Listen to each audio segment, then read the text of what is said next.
하나님 말씀 읽겠습니다. 오늘 우리에게 주신 말씀은 마태복음 16장 18절에서 20절까지의 말씀입니다.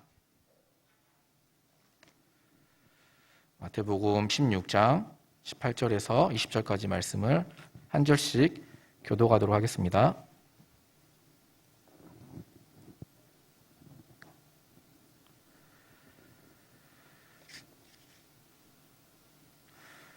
또 내가 내게 이르노니 너는 베드로라. 내가 이 반석 위에 내 교회를 세우리니 음부의 권세가 이기지 못하리라. 내게 주리니 내가 땅에서 무엇이든지 매면 하늘에서도 매일 것이요 내가 땅에서 무엇이든지 풀면 하늘에서도 풀리리라 하시고. 함께 읽겠습니다. 이에 제자들에게 경고하사 자기가 그리스도인 것을 아무에게도 이르지 말라 하시니라. 아멘. 자리에 앉아주십시오. 오늘 성경 말씀 축제의 마지막 시간 강사는 우리 담임 목사님이십니다. 지금까지 수인교회의 선교적 여정을 영상으로 한번 담아보았습니다. 영상 함께 보신 후에 담임 목사님께서 나와서 말씀 전해주시겠습니다.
할렐루야.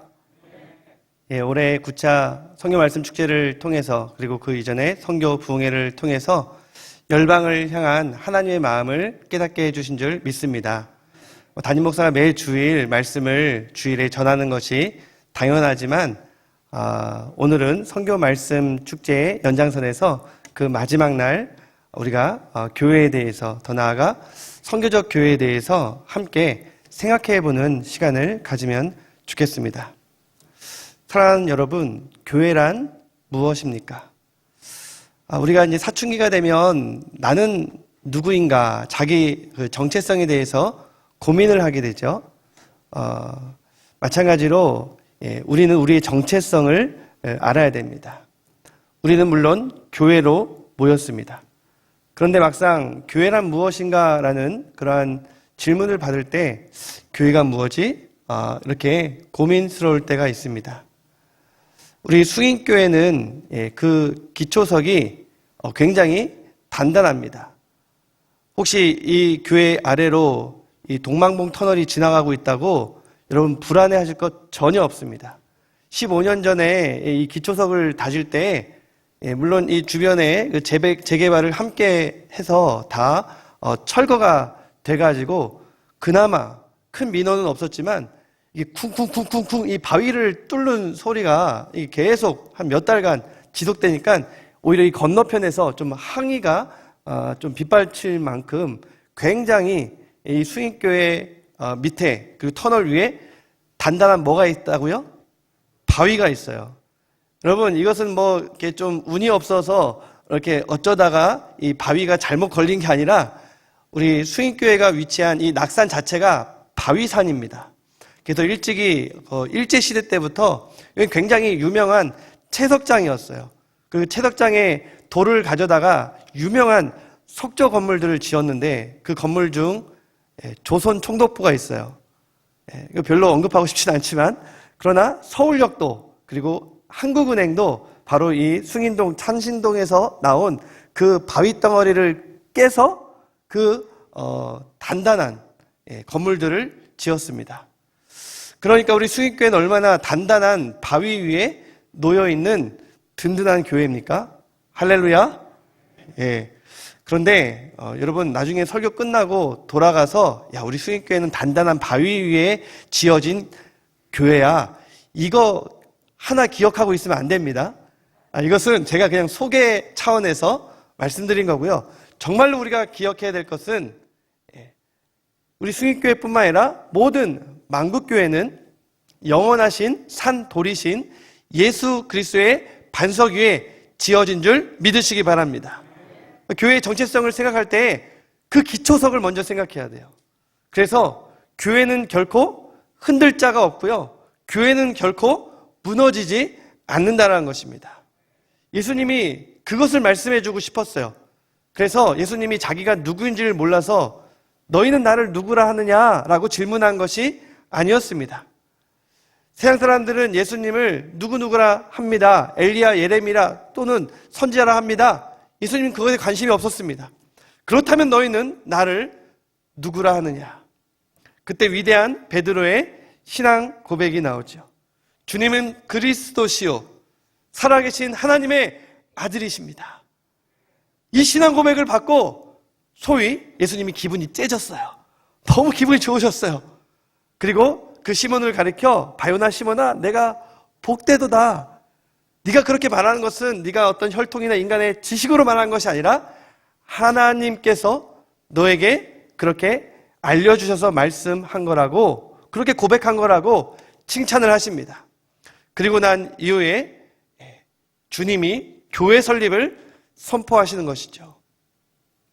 그렇기 때문에 주님이 세우신 이 교회는 이 베드로가 고백한 그 신앙 고백 위에 세워졌기 때문에 그 신앙 고백이 무엇인지를 우리는 반드시 기억해야 합니다.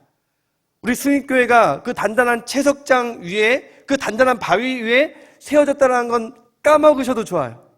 그런데 우리 숭인교회뿐만 아니라 모든 교회는 결코 무너지지 않은 영원하신 예수 그리스도의 반석 위에 세워졌음을 기억하시기를 주님의 이름으로 축원합니다. 예수님이 누구신가? 여러분에게는 베드로가 고백했던 그 신앙 고백이 있습니까? 우리 한번 고백해 볼까요? 주님은 그리스도이십니다. 주님은 살아계신 하나님의 아들이십니다. 여러분들이 그렇게 따라한 것이 아니라 신앙을 가지고 고백을 했다면 여러분 한 사람 한 사람이 바로 교회요. 또한 그런 고백을 한 우리가 모여있는 이곳이 바로 교회이며 우리가 어디를 가든지 그곳이 바로 교회인 줄 믿습니다. 그렇기 때문에 우리 이 시간 이렇게 서로 인사하면 좋겠습니다. 당신이 교회입니다. 또 이렇게 인사할까요? 좀 더 용기를 내야 될 것 같아요. 하나님이 교회인 당신을 너무너무 사랑하십니다. 하나님이 교회인 당신을 너무너무 사랑하십니다. 뭐 너무너무를 무진장 사랑하십니다. 무지막지하게 사랑하십니다. 좋습니다. 우리가 교회라는 사실을 잊지 말아야 할 것입니다. 저는 이 시간 이 교회, 더 나아가 이 교회를 좀 하나님이 기뻐하시는 교회의 관점에서 선교와 좀 결부시켜서 생각해 보기를 원합니다. 그래서 몇 가지를 생각할 때 첫째로 교회는 든든한 반석 위에 세워졌습니다. 우리가 이미 제가 서론에서 이 반석이 바로 베드로의 신앙 고백이고 그 신앙 고백은 바로 예수님이 누구신가에 대한 고백이기 때문에 이 교회는 예수님 위에 세워졌다라고 그렇게 기억하시면 됩니다. 그래서 예수님께서 교회를 이제 시작하시고 교회 설립을 선포하셨는데요. 굉장히 중요한 말씀이에요. 우리 같이 한번 읽을까요? 마태복음 18장 18절 시작. 너는 베드로라. 내가 이 반석 위에 내 교회를 세우리니 음부의 권세가 이기지 못하리라. 아멘. 아니 뜬금없이 예수님이 이 바요나 시몬아 이게 칭찬을 하셔놓고선 이 시몬에게 새로운 이름을 부여하십니다. 너는 페트라, 베드로라라고 말씀하십니다. 그 이유는 이제 천주교는 그 베드로, 이 페트라 자체를 인간 베드로로 보지만 예수님은 이 인간 베드로가, 이 인간 시몬이 얼마나 연약한 이 다혈질인 걸 알았어요. 예수님이 3년간 그 베드로와 같이 지내셨으니까 얼마나 잘 아시겠어요? 그리고 우리도 이 베드로가 어떤 사람인지 인간적으로 잘 알고 있습니다. 이 베드로를 보면요, 막 들었다 놨다, 자기 감정이 막 올라갔다 내려갔다. 예수님을 다른 사람은 다 배신할지라도 자기는 죽기까지 쫓아가겠다라고 그렇게 의리를 내세워놓고선 또 결정적인 순간에 배신을 하기도 했던 그런 연약한 인간이 바로 이 베드로입니다. 그렇기 때문에 이 베드로 위에 교회를 세울 수가 없고요. 이 베드로를 먼저 그 위대한 신앙 고백을 했기 때문에 그 고백이 변치 않기를 위해서 페트라라는 이름을 주셨습니다. 이 페트라라는, 이 베드로라는 이름의 뜻이 바로 바위입니다. 반석이에요.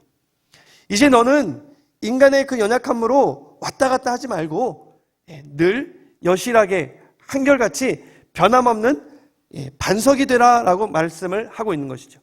인간 자체의 성향이 그렇게 되기를 원하는 예수님의 속뜻도 있었겠지만 무엇보다도 예수님을 향했던 주님은 그리스도이십니다, 살아계신 하나님의 아들이십니다라는 그 신앙 고백이 바위처럼 변하지 않기 위해서 그 신앙 고백을 끝까지 내 마음 가운데 바위처럼 간직하라라는 뜻에서 너는 베드로라라고 말씀하셨습니다. 그리고 그 신앙 고백 위에, 그 고백이 변치 않는 한 그 고백 위에 나의 교회를 세울 텐데, 그 교회는 흔들리지도 아니하고 음부의 권세가 결코 무너뜨리지 못하는, 아니 오히려 음부의 권세를 이길 수 있는, 결국은 승리하는 교회라고 선포하셨습니다. 할렐루야. 그 근거가 어디에 있습니까? 그 근거는 바로 예수님께 있죠. 그 교회가 예수님 위에 세워졌다고 말씀드렸잖아요. 그러니까 이미 예수님은 본인이 십자가에 이제 곧 달려 죽으시겠지만, 그래서 무덤에 장사를 지내겠지만 그것이 끝이 아니라 예수님께서 그 음부의 권세, 사망의 권세 잡은 그 자를 물리치시고 그 머리를 깨트리시고 반드시 부활, 승리하실 것이라는 것을 말씀하고 있는 것입니다. 그리고 부활하신 예수, 승천하셔서 보좌 우편에 계신 예수, 그리고 승리자로 다시 오실 그 예수 그리스도를 선포하고 계시는 것입니다. 이미 승리하신 예수 그리스도 위에 세워진 그 교회는 음부의 권세가 결코 이기지 못할 것이며 교회는 반드시 승리할 줄 믿습니다. 여러분, 이미 예수님이 승리를 선포하셨어요. 그런데 왜 부끄러워하십니까? 왜 위축되어 계십니까? 물론 우리는 베드로처럼 연약합니다. 불안합니다. 그러나 우리에게 승리를 약속하신 예수님의 이 교회를 향한 약속 붙들고 시온성과 같은 교회, 결코 흔들 자가 없다, 결코 무너지지 않는다, 이러한 믿음을 끝까지 가지시기를 주님의 이름으로 축원합니다. 요즘 교회가 많이 연약해 보이죠? 코로나 때문이라고 이렇게 핑계댈 수 있겠지만 사실 그 이전부터 교회는 많은 지탄을 받았어요. 비난을 받았습니다. 심지어 혐오의 대상이 되기도 했습니다. 왜 이렇게 되었을까요? 코로나 이전에 2018년도 통계를 보면요, 교회가 한 1000여 개 그 한 해에 세워졌다고 해요. 그런데 없어진 교회는 1500개에 달하는 교회가 없어졌다고 합니다. 예전에는요, 십자가만 세우면요, 1980년대, 90년대 개척교회도, 상가교회도 어느 정도 성장하고 부흥할 수 있었습니다. 이제는요, 교회를 세우는 숫자보다 교회를 폐쇄하는, 문을 닫는 교회의 수가 더 많아졌어요. 안타깝게도 우리 수인교회가 속해 있는 경기노회도 이 1년 6개월, 특별히 작년 한 해 동안만 하더라도 5개의 교회, 이 경기노회에 한 100여 개 정도의 교회가 있는데 그 중에서 5%가 문을 닫았습니다. 여러 가지 이유가 있겠지만 참 교회가 개척하고 교회가 세워지면 너무나도 신이 나는데, 물론 염려도 되죠. 요즘 같은 시대에 교회를 개척해서 정말 부흥해야 되는데, 정말 건강하게 성장해야 되는데, 이런 염려도 있지만 특별히 문을 닫는 그런 교회들을 실제적으로 제가 아는 목사님들이 아직 은퇴할 날이 남았는데 어쩔 수 없이 성도가 모이지 않아서 교회를 폐쇄해야 될 때 우리 주님의 마음은 어떠실까요? 그러면서 우리도 위축되고 있습니다. 과연 이 교회가 무너지는 거 아닐까? 이제 다음 세대들도 교회에 나오려 하지 않고요. 또 내부적으로도 때로는 상처받고 떠나는 성도도 있습니다. 또 우리끼리 또 이렇게 다툼이 있고 분열이 있는 그런 교회의 모습도 있어요. 또 외부적으로 교회에 대해서 좋은 이미지가 별로 보도되지가 않습니다. 좋은 이미지의 성직자가 나오면 그분은 반드시 목사님이 아니라 신부님이세요.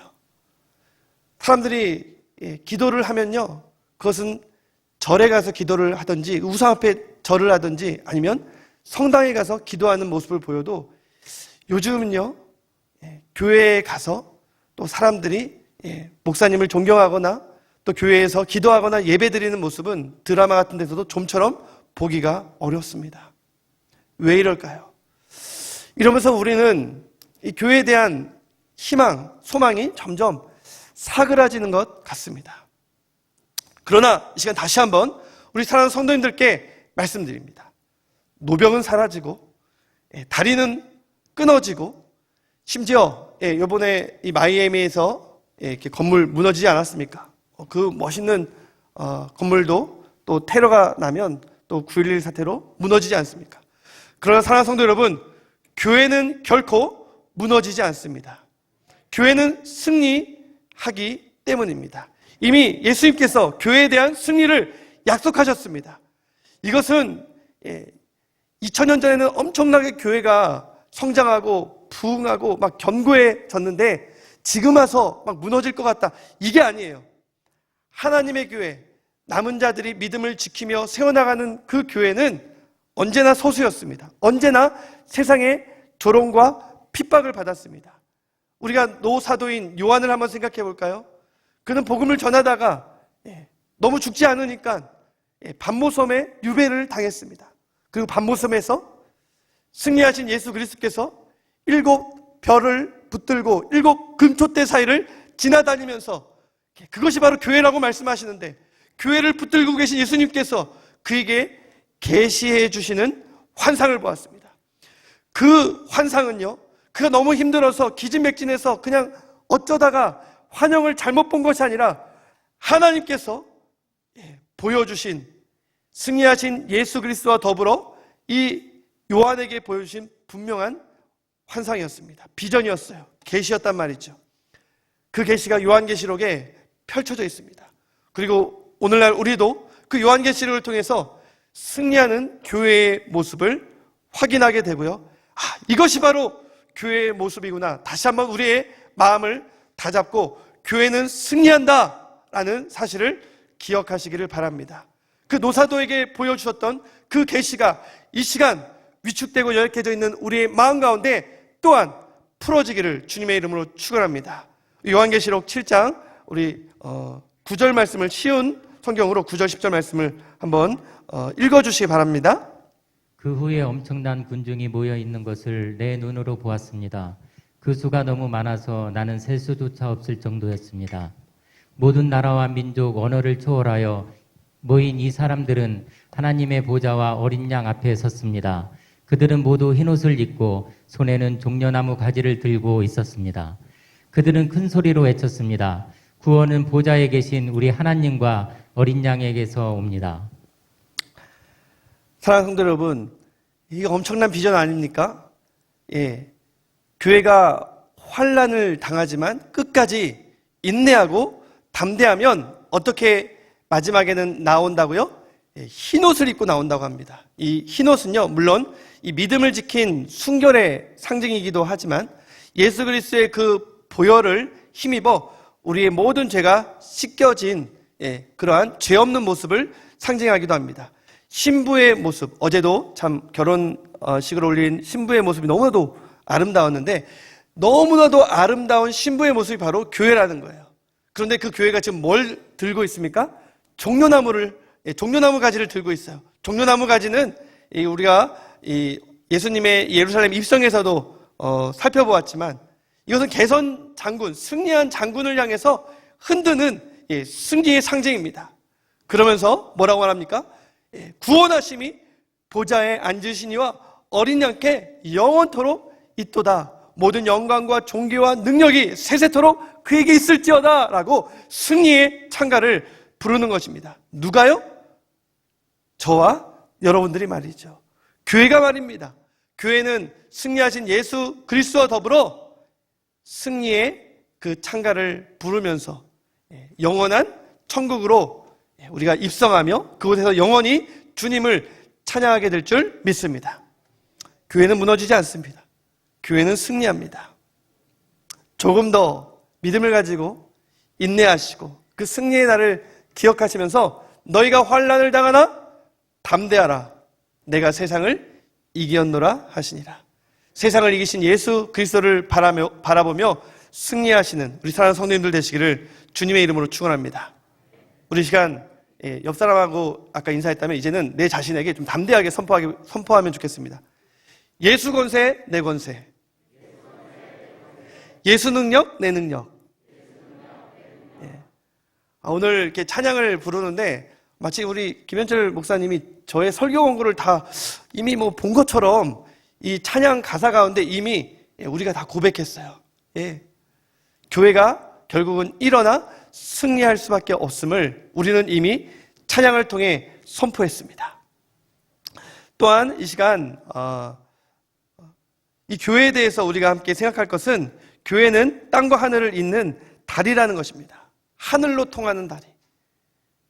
이 비천한 땅을 발딛고 있기 때문에 우리는 연약하지만 저 영광스러운 하늘을 바라보고 살아가는 하나님의 교회입니다. 그런데 예수님께서 음부의 권세가 이기지 못하리라 교회의 승리를 약속하시면서 어떻게 교회가 승리하는지를 이 땅에서 이 교회의 승리 비결을 말씀하십니다. 그것을 물론 다리라고는 말씀 안 하셨지만 이 천국 열쇠라는 표현을 사용하셨는데요. 오늘 19절 말씀 우리 같이 한번 읽어볼까요? 19절 말씀입니다. 시작. 내가 천국 열쇠를 내게 주리니 내가 땅에서 무엇이든지 매면 하늘에서도 매일 것이요 내가 땅에서 무엇이든지 풀면 하늘에서도 풀리리라 하시고. 여러분 여기서 천국 열쇠란 교회 자체를 말하는 건 아닙니다. 여기서 내가 말하는 이 베드로는 신앙 고백을 한 베드로이기 때문에 교회가 맞아요. 근데 이 교회가 이 땅에서 풀고 매이는 게 이 하늘에서 풀고 매이는데 그 천국 열쇠를 사용해야 된다는 것이죠. 그렇다면 그 천국 열쇠는 무엇일까요? 교회가 사용해야 되는 천국 열쇠, 그것은 바로 조금 전에 여러분들이 스스로에게 선포했던 예수의 이름, 예수 이름의 그 능력과 권세인 줄 믿습니다. 예수 이름의 그 권세와 능력을 믿는 자에게 이러한 표적이 따른다라고 말씀하셨죠. 믿는 자들에게는 이러한 표적이 따르리니 그들이 새 방언을 말하며 귀신을 쫓아내며 무슨 독을 마실지라도 해를 입지 아니하고 뱀을 집어 올리며 또한 천하 만민에게 복음을 증거하며 또 여러분 꼭 목사님에게 기도받지 않아도 괜찮습니다. 여러분들이 서로를 위해서 기도해 주십시오. 아픈 사람이 있으면 손을 얹은 즉 나으리라. 할렐루야. 여러분 예수의 이름으로 손을 얹고 기도하면, 그러나 너무 이렇게 쉽게 머리에 막 안수하고 그러지 마세요. 저도 잘 안수는 안 합니다. 그러면 나으리라 라고 선포해 주셨어요. 이 땅에서 우리가 제자의 이름으로 교회가 되어서 예수의 이름의 그 능력을 믿고 기도하면 이 땅에서 풀고 이 땅에서 매는 것 저 하늘에서도 풀고 매인다라고 말씀하고 계시는 것입니다. 그렇기 때문에 교회는 이 땅과 하늘을 연결하는 다리예요. 흔들다리 아닙니다. 결코 끊어지지 아니하고 무너지지 아니하는 영원한 다리입니다. 외관상으로 보기에 지금 그 다리가 너무나도 위태로워 보이고 끊어질 것 같고 하늘까지 연결되지 않는 것 같지만 그 인간의 계산이고 착각입니다. 그렇지 않아요. 승리를 선포하신 예수님께서는 오직 이 교회를 통해서만 이 비천한 땅에서 하늘을 향한 영광을 볼 수 있다라고 말씀하셨습니다. 죄악된 우리가 하나님께로 나아갈 수 있는 그 구원을 얻을 수 있는 방법은 오직 예수 그리스도를 그리스도요 살아계신 하나님의 아들입니다라고 고백하는 그 신앙 고백을 하는 사람들이 모여있는 이 생명체인 교회를 통해서 구원을 얻을 수 있다라고 말씀을 하셨습니다. 할렐루야. 그런데 우리가 이 코로나 시대에 온라인으로 계속 예배를 접하다 보면 이제 내가 교회에 소속하지 않아도 출석하지 않아도 나의 구원이 담보되어 있다라고 생각하기가 쉽습니다. 이것은 마치 코로나 이전에 가나안 성도들이 주로 했던 착각인데요. 그런 생각은 굉장히 안타깝고 위험합니다. 교회는 생명체입니다. 뿌리를 박아야 돼요. 예수 그리스도의 그 반석 위에 교회로서 뿌리를 박을 때 머리 대신 예수 그리스도까지 우리가 자라날 수 있습니다. 여러분 쉽게 말하면 우리가 모닥불이 모여 있어도 활활 타오르기가 거센 풍랑 가운데 풍파 가운데 쉽지가 않아요. 그런데 혼자 떨어져 있다면 당장 꺼지겠죠. 생명력이 있는 이 몸에서 떨어져 나간 지체는 결코 살아날 수가 없습니다. 그래서 사람들이 착각을 하는 거예요. 교회의 연약한 그 약점을 보고 교회는 틀렸어, 교회는 무너졌어, 교회는 소망이 없어 이렇게 착각을 합니다. 그래서 그 교회를 떠나요. 교회에 소속되려 하지 않습니다. 내가 예수님 믿는데, 내가 인터넷으로 훌륭한 목사님들 설교 듣는데, 내가 가끔씩 기부도 하는데 헌금이라는 말도 잘 안 써요. 그러면 자신이 구원받을 수 있을 것처럼 이야기를 하지만 칼뱅은 우리 장로교회 창시자죠. 교회의 큰 어른입니다. 개혁교회의 큰 어른이죠. 칼뱅은 이런 이야기를 했습니다. 교회를 어머니처럼 사랑하지 않는 사람은 하나님을 아버지로 부를 수 없다. 다시 한번 말씀드릴까요? 교회를 어머니처럼 사랑하지 않는 사람은 하나님을 아버지로 부를 수 없다. 무슨 말입니까? 교회를 부정하고 교회를 부인하고 교회를 떠나는 사람은 물론 주 예수의 이름을 부르는 자는 구원을 얻는다고 했지만 그 이름을 부르는 이유는 무엇입니까? 하나님 아버지에게로 나아가기 위해서 예수 그리스도의 이름을 부르는 건데 교회를 부정하는 사람은 하나님을 아버지로 부를 수 없다는 것은 그 사람에게는 구원이 없다라고 이 칼뱅은 분명하게 말씀하셨습니다. 우리 사랑하는 성도 여러분, 특별히 코로나로 인해서 지금 이제 온라인에 너무 익숙해져 계신 성도님들 계십니까? 어떤 직장 때문에, 건강 때문에, 어떤 상황 때문에 여러분들이 여전히 온라인으로 예배 드리는 것 잘 알고 있습니다. 그런 분들은 지금 온라인으로나마 이렇게 자리를 지키면서 예배에 이 마음으로 그 중심을 잡아주신 것에 대해서 정말로 감사를 드립니다. 그럼 여러분들이 여건이 된다면 이제 조금씩 현장으로 나와 예배를 드릴 그런 마음의 준비를 하시면 좋겠습니다. 우리 목장에 우리 사랑하는 지체들도 좀 만나고요. 우리 보고 싶은 우리 담당하는 목사님들도 좀 만나서 악수도 한번 해주시고 우리 교회 안에 이 유기체적인 생명력 있는 역동성이 이제 백신도 맞고 이제 방역 지침도 좀 완화되는데 조금씩 우리 수인교회뿐만 아니라 한국교회 전체에 다시 한번 살아날 수 있기를 주님의 이름으로 축원합니다. 그런데 하나님께서 이렇게 교회의 승리를 말씀하셨고 교회는 이 땅과 하늘을 잇는 다리라고 이렇게 선포해 주셨는데 예수님이 이제 교회를 창시하실 때 교회 설립을 약속하실 때 굉장히 중요한 말씀을 하셨습니다. 그렇다면 이 교회는 과연 어떠한 교회가 되어야 하는가? 교회는 바로 나눔과 섬김의 선교적 교회로 세워져야 한다는 것입니다. 물론 한국 교회가 참 약한 모습을 많이 보였습니다. 그러나 여러분 그거 아셔야 돼요. 그리스도의 반석위에 세워졌던 한국 교회예요. 최근 들어 이렇게 연약했던 거죠. 최근 들어 이렇게 지탄받았던 거죠. 조롱과 핍박을 받았어도 그들의 행실이나 믿음으로 조롱과 핍박을 받진 않았습니다. 속으로는 다 교회를 인정했어요. 성도를 두려워했습니다. 일제 강점기 가운데서도 부끄럽지만 목회자들은 총회를 통해서 신사 참배를 가결했어요. 신사 참배를 거절한 게 아니라 38회 총회에서 가결을 한 다음에 다 저 일본 동쪽을 향하여 다 절했습니다. 부끄럽습니다. 그러나 소수의 목사님들과 또한 우리 수많은 평신도들은 그렇게 하지 않았습니다. 오히려 만주로, 연해주로 교회가 폐쇄되었을 때 수많은 그리스도인들이 모든 재산을 다 팔고 독립운동을 하는데 앞장섰습니다. 실제로 3.1 만세운동도 그리스도인들이 앞장섰고요. 그렇게 교회의 밑거름은 아름다운 씨를 뿌리며 그렇게 토양이 다져졌어요. 그렇게 조금이나마 부흥했던 교회가 이 6.25 전쟁을 통해 공산당에 의해서 짓밟혔죠. 무참히 학살을 당했습니다. 전쟁의 폐허 속에서도 가난 속에서도 교회는 새벽 종소리를 울리며 성도들은 새벽 기도로 새벽을 깨우고 이 나라와 민족을 위해 기도하며 통일을 염원하고 북한 동포를 위해서 중보하면서 이 나라와 민족의 성장의 동력이 되었습니다. 땀을 흘리며 열심히 일하고 그렇게 열심히 살아가니까 하나님께서 그 믿음을 축복하셔서 이 대한민국의 경제의 동력을 살려주셨습니다. 한강의 기적을 일으키셨습니다. 교회를 부흥시켰습니다. 할렐루야. 이것이 한국교회의 모습이에요. 그런데 그러다 보니까 뭔가 좀 착각을 하게 됐어요. 야, 건강한 교회는 성장하는 교회구나.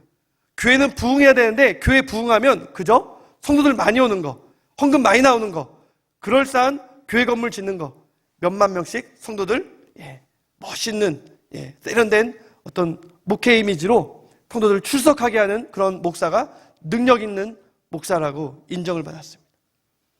그런데 웬일입니까? 2000년대가 지나서 갑자기 교회가 정체되고 너무나도 빠르게 침체되기 시작했어요. 그리고 여기저기서 막 교회 문제들이 터져나오기 시작했습니다. 목회자들이 탐욕을 부리고 세습을 하고 이성 문제로 넘어지고 또 성도들도 열정도 헌신도 식어버리고 믿음도 사라지고 교회를 사랑하는 마음도 없고 서로를 향해서 비판하고 비난하고 갈라지고 또 무리해서 건축을 하면 빚더미에 앉아서 교회가 이단교회로 넘어가고 또 빚이 없는 교회, 너무나도 물질이 많은 교회는 내가 주인이다 서로 권력 다툼하면서 그렇게 갈라지고 그러한 모습이 우리끼리만 쉬쉬하는 그러한 비밀로 지켜질 수 없었습니다. 이제 언론에 보도되면서 많은 사람들이 교회를 손가락질하고 교회를 염려하게 됐어요. 저는 그때쯤에 승인교회에 청빙을 받게 됐습니다. 제가 교육자로 또 승인교회에서 훈련을 받다가 주님의 교회에 좀 더 배워야겠다, 훈련받아야겠다, 그래서 유학을 갔어요. 그래서 하나님의 말씀을 열심히 공부하던 중에 청빙을 받았죠. 근데 그러한 소식을 계속 들으면서 제 감당이 안 되는 거예요. 아니, 청빙을 받았는데 나도 깜이 아니고 준비도 안 됐고 지금 교회 상황이 이렇게 됐는데 과연 어떻게 교회를 세워나갈 수 있겠는가 고민이 되었습니다. 그때 저에게 충격적인 두 가지 사건이 있었어요. 이미 저는 많은 이제 충격을 받았는데요. 제가 이제 한 표짜리 목사로 청빙을 받았기 때문에 교회에 아주 염려가 됐습니다. 나로 인해서 우리 수인교회가 어려움 처하는 것은 아닌가. 그 당시 한국교회 여러 문제들이 막 들려오면서 어떡하지? 어떻게 교회를 세워나가지? 어떻게 섬길 수 있지? 내가 과연 할 수 있을까? 그때 저희 학교에 달라스에 있는 사우스웨스턴이라는 학교에 그 당시 99세의 목사님이 방문을 했습니다. 한국교회의 산 증인이시죠. 그분은 방지일 목사님이세요. 3년 전에 103세로 소천을 하셨습니다. 근데 그분이 휠체어를 타고 이렇게 오시는데 휠체어를 밀고 계시는 분은 그분의 후임 목사님인데 그 후임 목사님 또한 원로 목사님이에요. 원로 목사님이 자기의 원로 목사님을 이렇게 모시고 오는 거예요. 야, 그 영등포 교회 너무 아름답지 않습니까? 그런데 그 목사님이 이 교회에 대해서 지금 목회자들이 많이 교회를 어떻게 섬길지 준비하는 유학생들 목회자들이 이제 목사님의 말씀에만 귀 기울이고 있습니다. 마치 여러분들이 지금 저에게 이제 귀 기울이고 있는 그 모습처럼 귀 기울이고 있는데 질문을 하나 딱 그 노종이 던지는데 그 질문이 제 마음 가운데 비수처럼 꽂혔어요. 어떤 질문을 했는지 아십니까? 여러분은 교회를 생각하면 심장이 뛰십니까?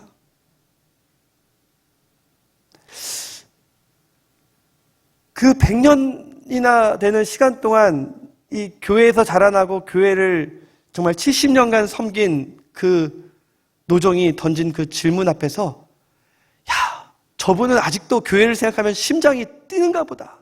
그 뛰는 심장을 가지고 이렇게 세계 곳곳을 다니면서 주님의 그 교회를 사랑해야 된다라고 많은 우리 목회자들을 그렇게 준비시키는가 보다 그분에게 감탄을 했고요. 또 하나는 그 질문을 받는 순간 제 심장이 막 터질 것만 같았습니다. 교회를 생각해서 그 설레임과 감격 때문에 심장이 터지려는 게 아니라요.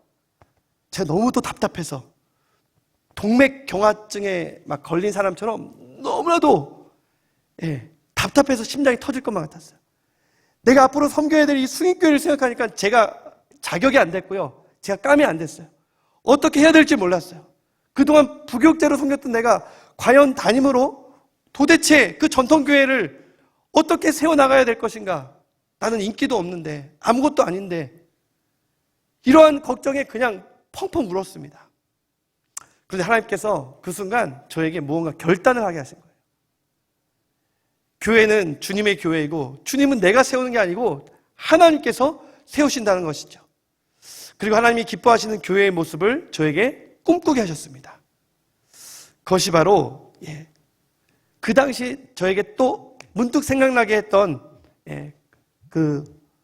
설교자가 바로 분당 우리 교회 이찬수 목사님인데 그 얼마 전에 여름 이 8월 달에 강의를 들었다면 7월 달에 한국교회에 대대적으로 선포를 한 거예요. 선교적 우리 분당 우리 교회는 선교적 교회로서 교회의 성장을 추구하지 않습니다. 이제 우리 교회는 1만 성도 파송운동을 벌이겠습니다.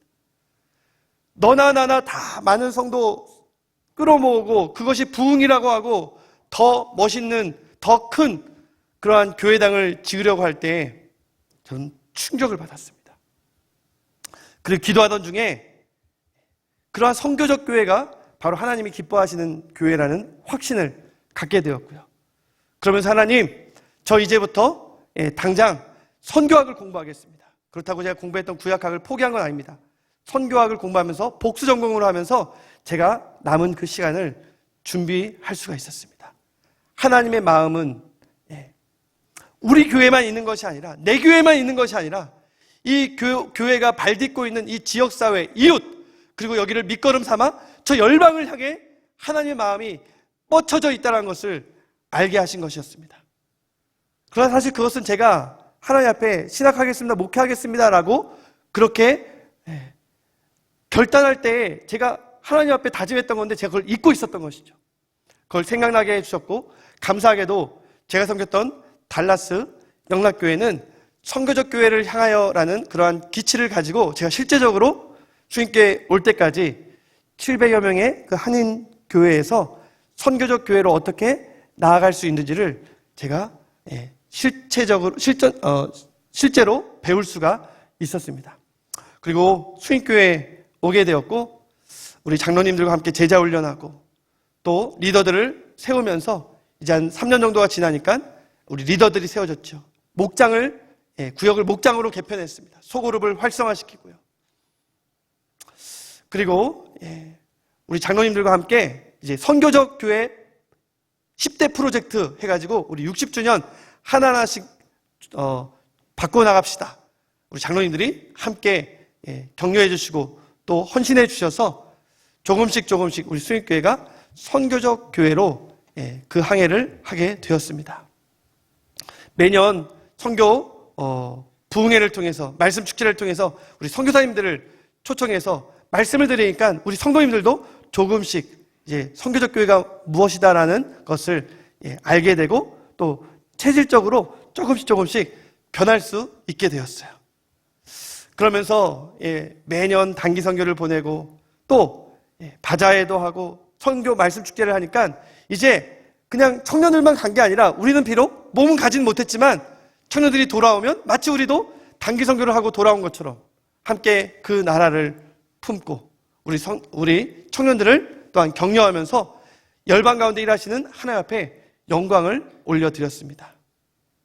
그리고 우리가 너무 선교만 하는 교회가 아니라 이 선교라는 것은 바로 여기서부터 어디서부터 시작됩니까? 예루살렘과 유다와 사마리아와 땅끝으로 가야 되기 때문에 이 지역사회를 위해서 이바지해야겠다. 카페를 설립하고 그리고 또 그 다음에는 이웃과 열방을 향해서 우리 김정현 목사님을 선교사로 파송했습니다. 여러분 여기서 잘못 생각하시면 안 됩니다. 김정현 목사가 와서 그렇게 우리 수인교회가 선교적 교회로 새로운 비전을 향해 나아가는구나. 그게 아니에요. 우리 수인교회는 본래 세워질 때부터 선교적 교회였음을 믿습니다. 특별히 저는요 2008년도부터 우리 수인교회의 어떤 단기 선교의 물꼬가 제가 청년부랑 함께 중국에 가면서 트인지 알았는데 10년 훨씬 이전에 우리 경성 형제가 순교자로서 선교의 씨앗을 뿌린 거예요. 2018년도에 제가 그것을 깨닫게 되었어요. 홍영환 선교사님이 은퇴를 하면서 우리 선교사님 대신에 선교사님이 세운 우즈벡의 교회를 방문하고 우리 경성 형제의 가족과 더불어서 이 우즈벡 그 순교 현장을 방문하면서 하나님이 정말 만세전부터 우리 수익교회가 열방을 섬기는 교회로 세우셨구나라는 것을 제가 깨닫게 되었어요. 그리고 돌아왔는데 어떤 일이 일어나는지 아십니까? 그 이후로 지금까지 우리 수익교회에서 러시아 예배가 드려지고 있는 것입니다. 그 형제의 그 하나의 미랄로 심어진 것이 아름다운 열매를 맺는 것이죠. 우리 수익교회 코로나 때에도 또 이렇게 이웃사랑 운동, 착한 소비 운동, 또 지역을 섬기면서 그렇게 나아가는 모습이 너무나도 하나님께서 기쁘게 영광 받으신 줄 믿습니다. 그런데 사실 이 코로나가 이게 계속 오래되면서 우리 2차 때는 우리 신기록 목사님이 이제 공황장애로 힘들어 하셨을 때, 참, 그때도 우리 성도들이 함께 으쌰으쌰하면서 참 이겨나갔는데, 12월 됐는데도 또 3차 팬데믹이 오니까, 정말로 힘이 빠지더라고요. 일어설 수 없을 만큼, 우리 성도들도 많이 지쳤고, 성탄절도, 송구영신 예배도, 신년 예배도, 20명도 못 모인 채 그렇게 예배를 드리고 새해를 맞이해야 될 때 기운이 없었습니다. 도무지 일어날 수가 없었어요. 그때 저는 지금까지 3년간 이 시력이 점점 나빠지면서 너무나도 잘 보였던 앞에 시계도 안 보이고 그동안 3년 전에 보였던 것들도 점점 안 보이는 거예요. 그러면서 장애 판정을 받고 너무나도 이 그해 올 겨울이 너무 춥고 어둡고 힘들었어요. 그런데 한 목사님이 저에게 이런 권면을 하는 거예요. 목사님 많이 힘드시죠? 저도 힘들고요. 우리 목회자들 너무 힘들 것 같은데 우리 함께 걸읍시다. 사실 저는 좀 걷는 것도 혼자 걷는 건 좀 두렵지만 이 주변은 동네는 우리 아내랑 매일 잘 걷거든요. 그런데 저 멀리 걷는 것에 대해서는 좀 두려움이 있었어요. 그런데 목사님이 저를 데리고 저 DDP 동대문 역사공원 역에서부터 저 시청까지 지하도가 뚫려 있대요. 여러분 그거 아셨습니까? 그래서 추운데 어떻게 걸어요? 했더니 저를 지하도로 걷게 하는데 그 아침에 그 새벽기도 끝나고 그 신선한 공기와 더불어 막 생동감 있는 사람들의 이 활력을 출근길에 막 사무실로 쏟아져 들어가는 사람들의 그 활력을 느끼니까 걸을만 하더라고요. 그리고 우리 목사님들을 한 주씩 방문합시다. 그래서 우리 종로 시찰에 있는 승동교회, 내수동교회, 옥인교회, 해성교회, 원남교회, 낙산교회, 저 멀리 있는 복음의 숲교회까지 한 주에 한 번씩 그렇게 목사님들과 새벽기도 끝나고 오전에 걷고 아침 먹고 그렇게 힘이 생기더라고요. 그러다 보니까 목사님 산을 한번 올라 볼까요? 그래서 서울에 내사산이라고 있습니다. 서울에 안에 있는 4개의 산, 아차산, 낙산, 남산, 그리고 북악산 이렇게 걷다 보니까 이게 다 성곽으로 연결되어 있더라고요. 그리고 제가 성곽에 갈 때마다 도장을 찍었어요.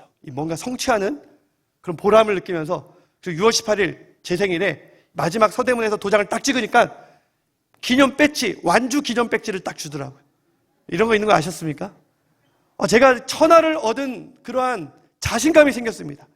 이제 내가 뭐 어디든지 가겠다. 혼자는 못 가고 함께라면 어디든지 갈 수 있겠다라는 확신이 들었습니다. 사랑하는 성도 여러분, 우리는 혼자 일어설 수 없지만 함께라면 일어설 수 있고요.